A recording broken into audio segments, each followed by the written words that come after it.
Kita beralih ke berita yang terakhir, Tribuners, dua penambang Korea Selatan yang terjebak di bawah tanah tambang seng yang runtuh selama 9 hari.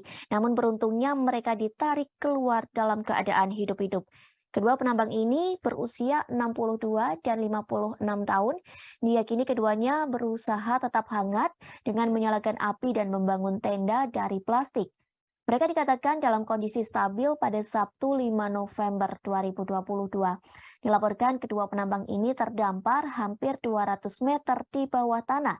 Hal itu terjadi setelah sebagian dari tambang seng tempat mereka bekerja runtuh. Mereka akhirnya diselamatkan pada Jumat malam 4 November 2022.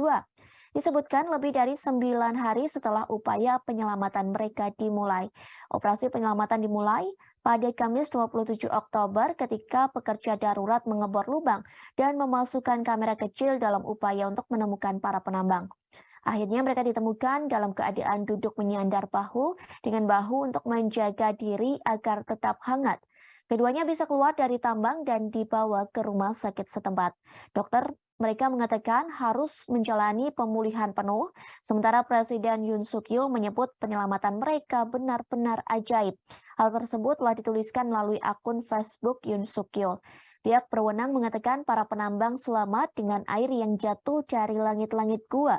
Kemudian air itu digunakan untuk mencampur bubuk kopi instan sebagai makanan sekaligus minuman mereka.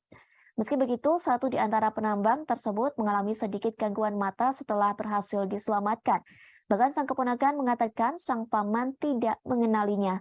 Pasalnya pria itu mengenakan kacamata pelindung setelah hampir 10 hari dalam kegelapan.